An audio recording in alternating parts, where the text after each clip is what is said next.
Guys, there are spoilers for this film and the TV show in this review. So if you don't want to get attacked by the Fire Nation, go out, watch the film, and come back. You have been warned.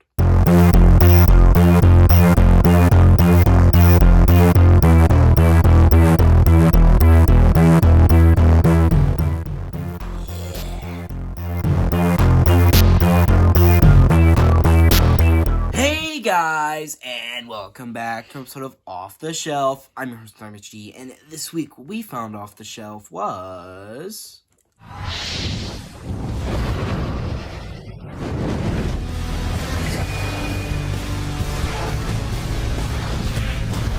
I will not live in peace until I find him.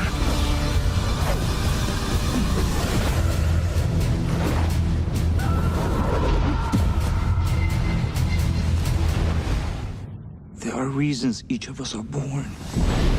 We have to find those reasons.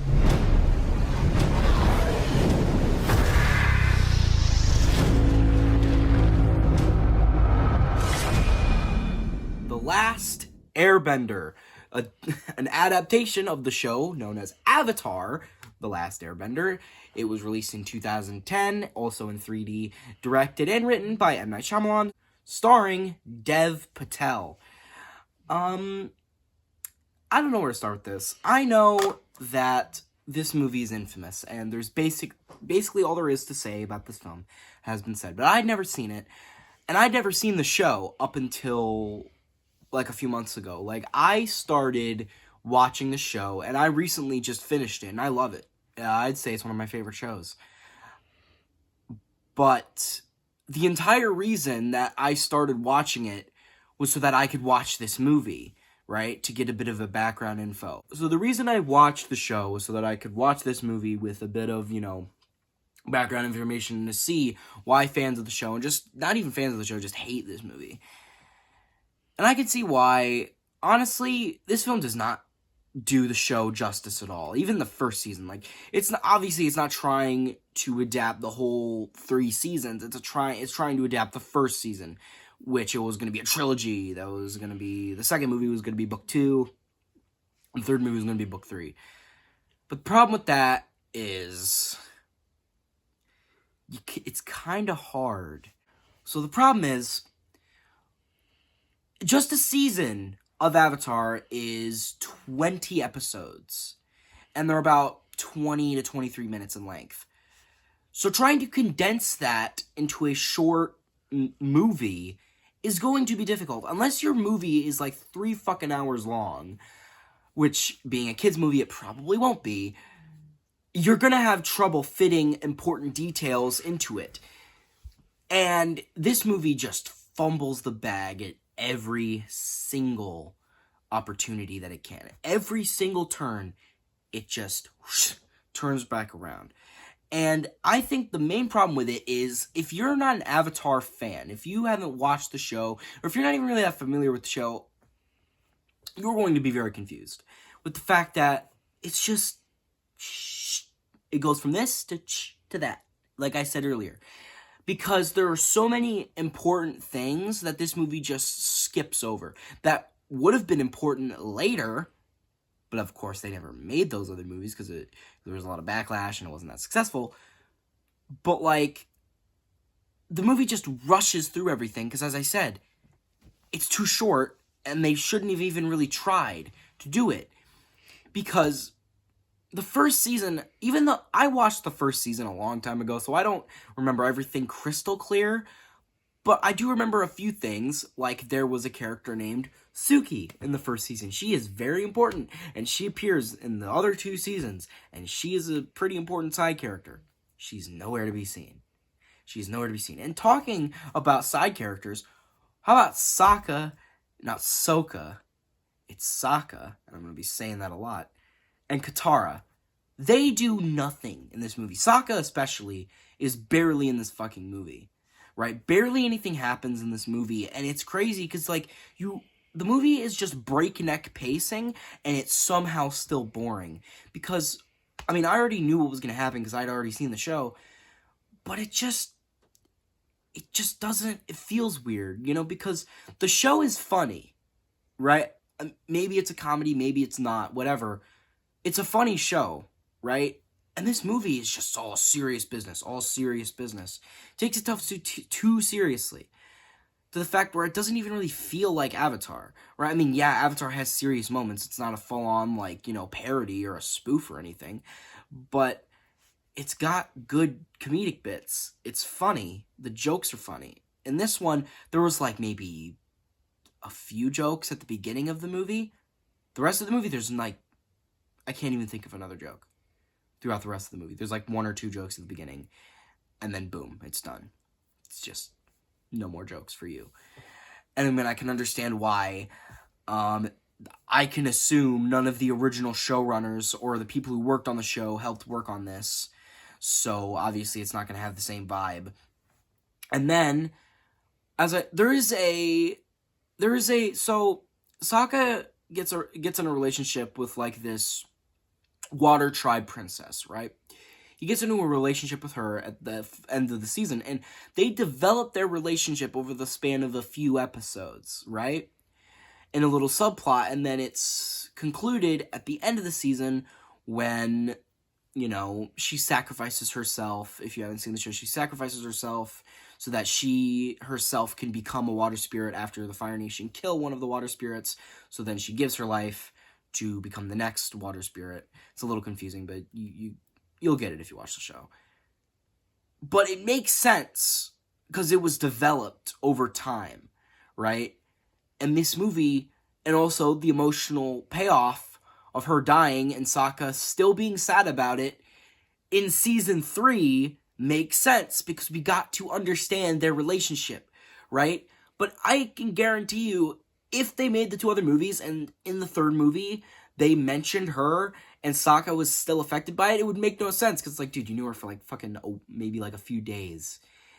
And there was, like, 1 scene with them talking. And then the rest of it with Katara was, like, they became, like, really infatuated with each other. It's like, yeah, Katara, great. Can I see that, please? I don't want you to just tell me about it. Show me, don't tell me, motherfucker. I know that I'm not even that worked up about it. It's just so weird about how this movie is trying to be... They just shouldn't have made it. Because, like, how do you expect to cram all this? How do you expect to cram all this shit into 100 minutes or so? Like, how do you expect that? How did they do it? Let me answer that question, me. I'm gonna answer that question. How did they do it? As I said, they just they just rushed through everything. They rushed through everything. And they skipped over things. They really crammed it down. As I said, they crammed shit down. They didn't include things. They cut things out. They tried to keep it as a short movie because M. Night Shyamalan's like, oh, well, all I've made are supernatural thrillers and they're all, like, short hour and a half or, like, hour 40-minute movies. I can do that for a fucking fantasy epic. No, you can't. No, you can't. I'm sorry. I'm not sorry. M. Night Shyamalan, you can't do that. I don't know why you thought this was a good idea. So what they did, instead of, including these scenes, or including this development with characters, instead of showing these characters developing or showing them doing something, they're like, you know what? Let's just tell you everything. Exposition the movie. This isn't Avatar The Last Airbender. This is Exposition The Last Airbender. This movie is just full of talky. It's talking the movie. And it's like... it's boring, right? Because most of the movie is just them standing around just talking about what's happening. Like, oh, we need to do this. Oh, we need to do that. Like, oh, the Fire Nation are bad. We need to stop the Fire Nation. We need to liberate these villages. We need to do this and we need to do that. And, like, they condense them starting a rebellion. Not starting a rebellion, but helping the rebellion and liberating villages in, like, a 1-minute montage. Which is an important part of the story that you just glossed over. And then, like, we get to the final battle at the fucking Northern Water Tribe. And it's like, we are already here. We were 55 minutes into the movie, and I was like, what the fuck? We're already here?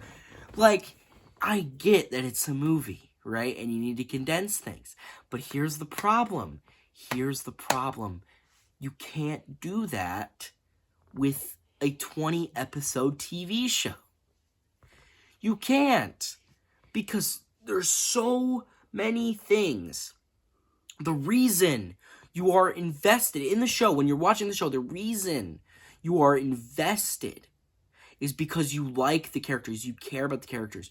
The reason the episode where Aang discovers that he's the last Airbender, where he finds out that he's the last Airbender, the reason that hits you is because you care about Aang, right? You've developed the last few episodes of getting to know him, right? And then you have that payoff, and he's sad, and you feel for him because you care about him, right? Not because you care about the Airbenders, but because you care about him.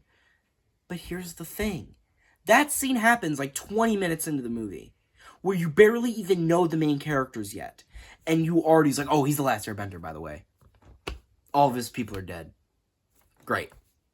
There you go.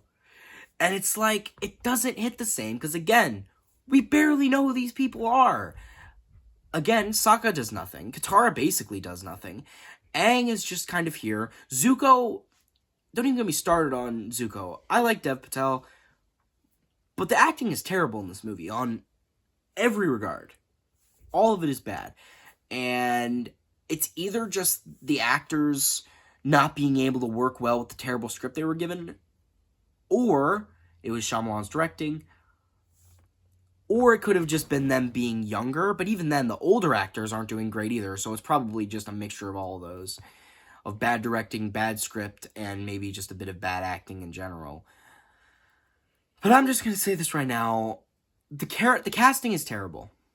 The casting is terrible. I hate all the casting. None of the characters look like any of their TV show counterparts.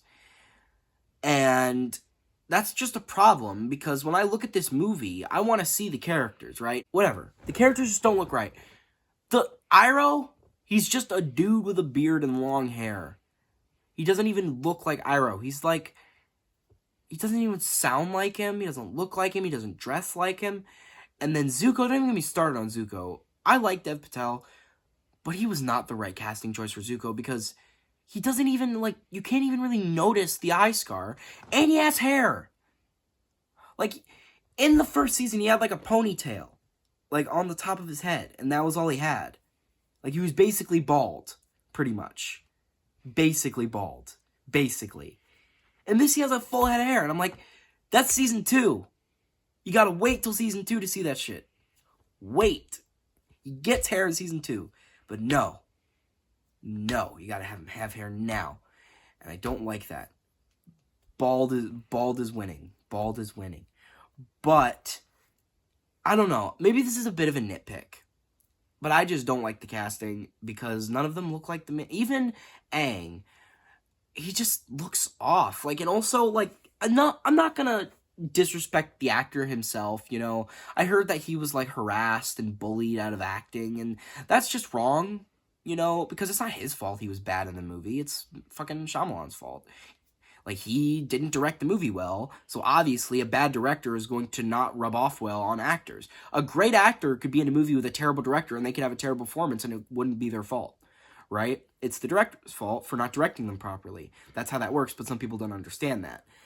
And I'm not gonna, like, say the kid, but he was a little off, too, because, like, he just, like, made weird faces all the time, and he looked like he was uncomfortable. He looked like he didn't even really know what he was doing, and again, that's probably a directing problem, right? And it all wraps back around to just this movie being uninspired. You know, it was joyless. It was just soulless. There was no heart put into this film. Well, I don't know. I just think it's hubris, possibly. It could have been Shyamalan's hubris, thinking that he could take the format that he used to make his supernatural thrillers and just use that same format into a fantasy epic action adventure film, right? It doesn't work that way.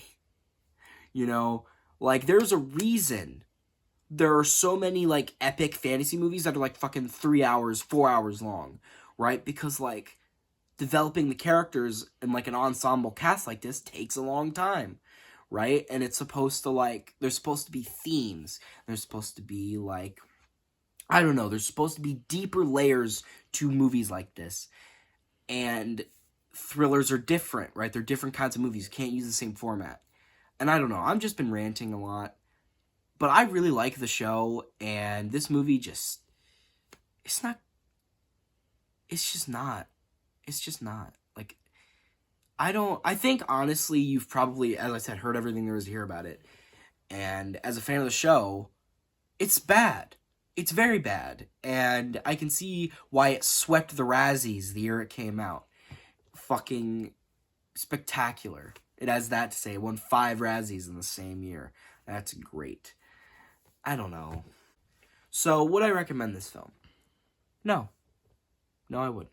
As a fan of Avatar, even if you're not a fan of Avatar, I don't think I'd recommend this film. As an M. Night Shyamalan fan, even, just no. Like, that's not even made for you, because this is, like, out of his conventional norms, right? Like, this isn't the usual film that he even makes.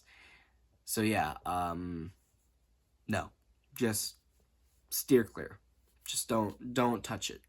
Just, I don't know. What would I rate this film? Or like a 3 out of 10. Yeah, so. Yeah, I think I'm saying peace. So, if you guys like this video, share friends, subscribe to notifications on, comment on if you liked it. And I'm going to tell me she off to stop the Fire Nation. You know, guys, I don't know if you know this, but one time, all 4 nations lived together in harmony.